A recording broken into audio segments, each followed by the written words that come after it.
kepolisian segera menangkap provokator kritikus Faisal Assegaf dan kroni-kroninya yang telah membuat provokasi soal reformasi terhadap pemerintah di ruang publik. Pihaknya juga mendesak Kapolri dan Kabareskrim segera tindak lanjuti laporan polisi yang pernah menyeret nama Faisal Assegaf tahun 2022. Para pendemo juga mengajak semua anak bangsa agar terus bersinergi menjaga keutuhan bangsa dan mencegah terjadinya perpecahan.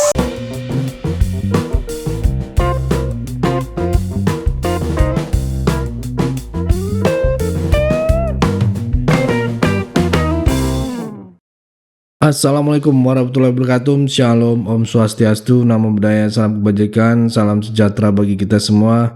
Kembali lagi dengan saya di sini Leonardo Sirait di channel kesayangan kita ini, Sirait Media.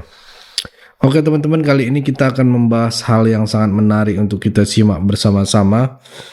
Nah, di video kali ini kita akan membahas terkait dengan masih seputar aksi demonstrasi Indonesia Gelap. Kalian ingat dengan anak muda yang ini, ternyata ini orang salah satu jubir dari kubu 16%. Ketahuan kan, nyata betul ada yang menunggangi aksi mahasiswa ini. Nah, tentunya bukan itu yang kita bahas. Kemarin kalian lihat, pasti ingat dengan udah PD Amsari ya, yang didemo warga. Sekarang giliran Faisal Assegaf yang didemo ratusan warga. Oke, tanpa berlama-lama mari kita tonton dulu video berikut ini. Kelompok massa tergabung dalam Forum Pemuda Nusantara menggelar aksi damai bela NKRI tolak isu-isu reformasi terhadap presiden yang sah di depan Polda Metro Jaya dan Mabes Polri, Jakarta, Rabu 19 Februari 2025.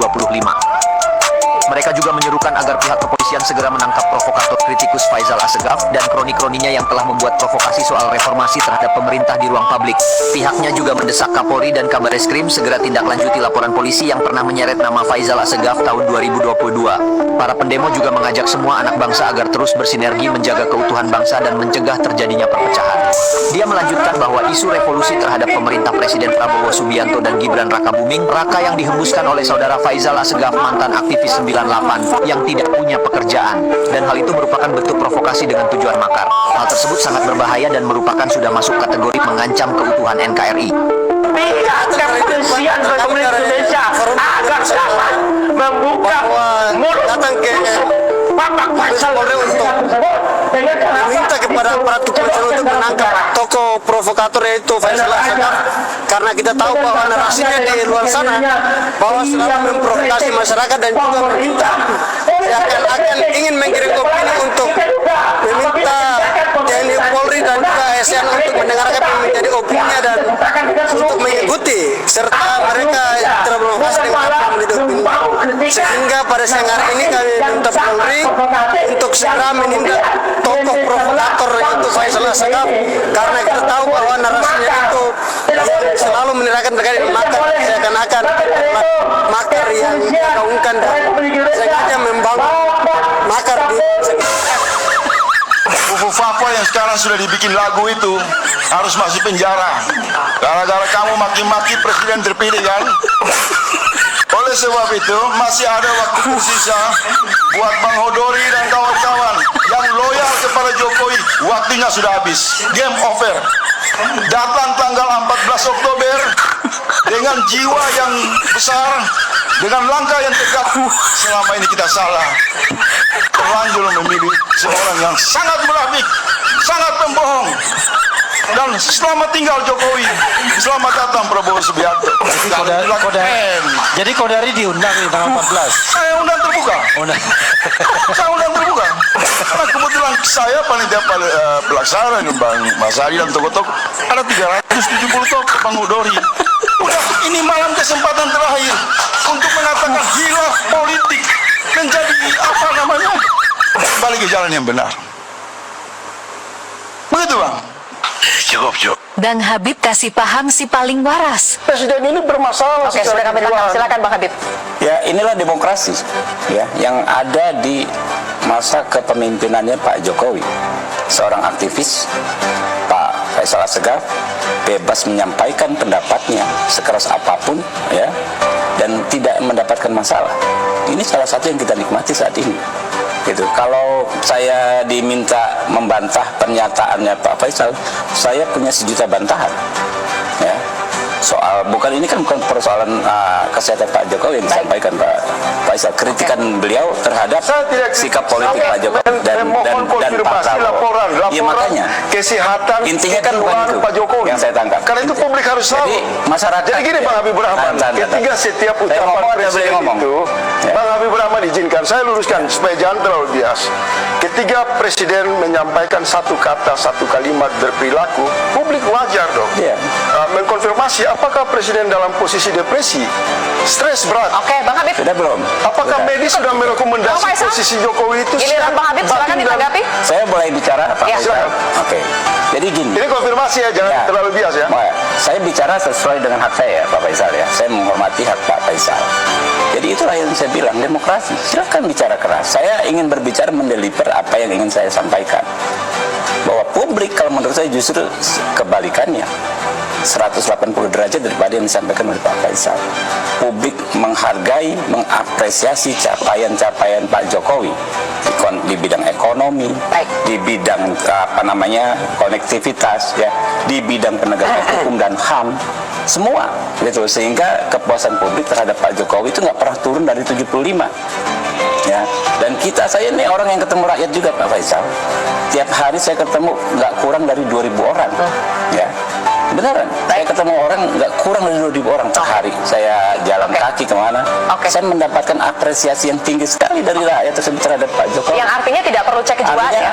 Wah, itu bukan pertanyaan yang harus dijawab. Gitu kan, tidak perlu dijawab ya pertanyaan Bang Faisal. Dan saya nggak akan jawab, saya hanya katakan bahwa publik menurut saya berpendapat sebaliknya daripada yang disampaikan Bung Faisal.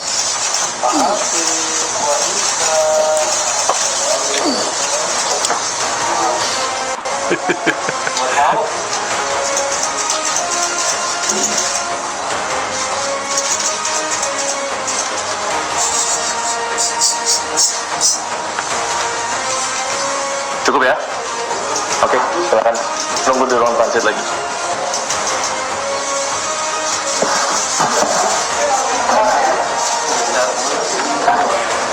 Saat HGR menjabat sebagai wali kota Semarang, HGR dan AB telah menerima sejumlah uang dari fee atas pengadaan meja kursi fabrikan SD pada Dinas Pendidikan Kota Semarang tahun anggaran 2023 ke Bapenda Kota Semarang.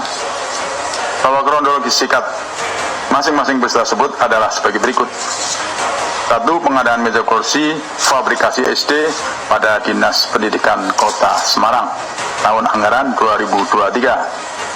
Bahwa pada sekitar akhir November 2022, setelah pelantikan HGR sebagai wali kota Semarang, HGR dan AB mengumpulkan sekda seluruh kepala dinas kota Semarang, asisten 1, asisten 2, asisten 3, kepala PPKAD, kepala Bapenda, dan seluruh staf ahli wali kota di rumah pribadi HGR.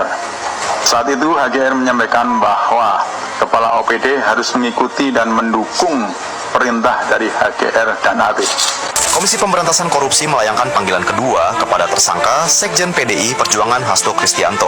KPK menyatakan alasan penundaan setelah pembacaan pra-peradilan di Pengadilan Negeri Jakarta Selatan pekan lalu yang tengah diajukan adalah hal yang tidak wajar jika dijadikan alasan untuk tidak hadir atas panggilan pemeriksaan KPK. Berikut pernyataan juru bicara KPK, Tessa Mahardika Sugiarto. Alasannya, infonya sebagaimana yang saya ketahui ya, saya belum baca suratnya, tetapi infonya meminta penundaan setelah selesai putusan pra-peradilan yang akan diajukan kembali atau sudah diajukan lagi. Penyidik menilai tidak ada alasan yang patut dan wajar untuk tidak menghadiri panggilan sebagai tersangka hari ini. Oleh sebab itu akan dilayangkan kembali surat panggilan kedua. Polres Jakarta Barat menangkap 183 perusuh di kawasan Petamburan dan Selipi dan sebagian besar berasal dari luar Jakarta. Dari hasil pemeriksaan terbukti diantaranya mendapatkan bayaran dan untuk ikut demo dalam demo.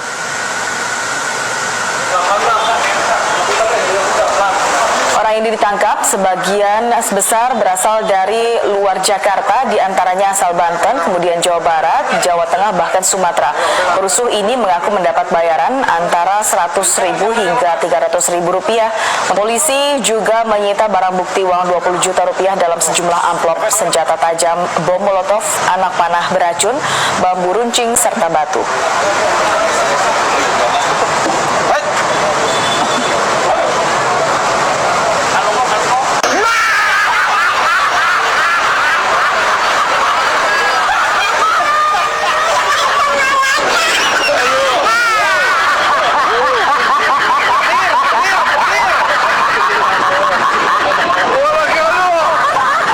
Pak Anies, kita ketahui bahwa ini sempat menjadi viral apa yang terjadi di Dinas Pendidikan, khususnya pengadaan anggaran khusus untuk beberapa jenis alat tulis begitu ya. Kemudian apa sebenarnya yang terjadi sih Pak Anies sehingga memang angka-angka tersebut bisa muncul gitu dan menjadi viral di publik? Ya, jadi begini.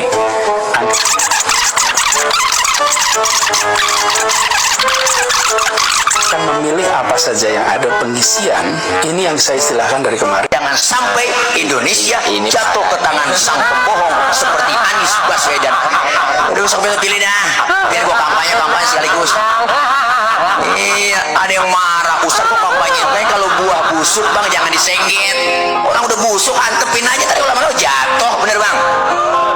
Ganjar nemui Gibran tidak mau. Anies nemui Gibran tidak mau. Seandainya ya Pak Mahfud itu tahu kalau Prabowo gandarnya Gibran, tidak mungkin mau jadi wakilnya Ganjar, tidak mungkin. Masalah angket ini tidak mungkin dua kubu menang. Tidak mungkin dua kubu menang. Dua kubu menang. Betul. 01 nanti kan tidak mungkin menang ya. Ini hanya tidak usah tak perpanjang ya. Sudah. Don't stray, cause you're kind, I'll stay the same kind. Don't stray, I'll say, wait. Apa sih sebenarnya yang mereka tuntut dengan Bung Faisal Assegaf ini? Pokoknya jangan sempat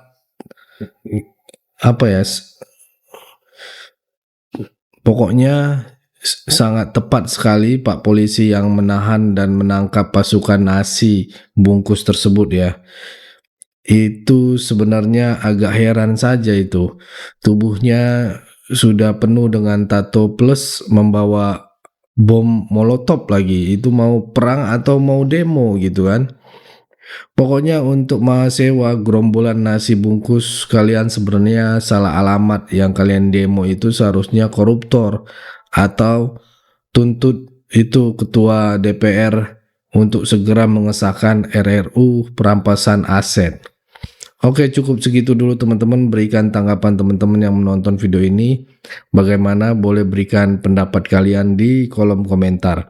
Pesan saya pokoknya tetap jaga persatuan Indonesia. Jangan mau dipecah belah, jangan mau diadu domba, karena NKRI harga mati. Saya Leonardo Sirait, mohon undur diri. Bye-bye.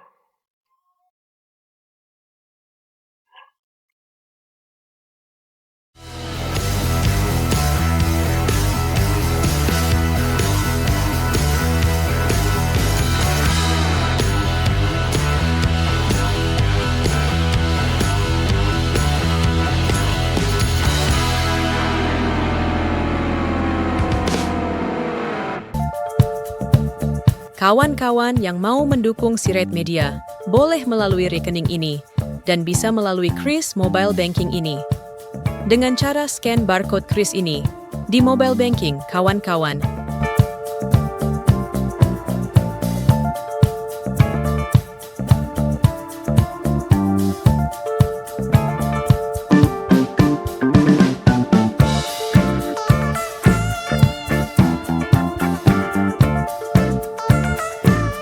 Dan jangan lupa juga mendukung pelayanan di yayasan kami melalui rekening ini dan bisa melalui Kris Mobile Banking ini. Dengan cara scan barcode Kris ini di mobile banking, kawan-kawan. Berapapun itu sangat berguna bagi pelayanan kami. Mari terus kita suarakan suara rakyat jelata dan terus berdampak bagi Indonesia. Terima kasih.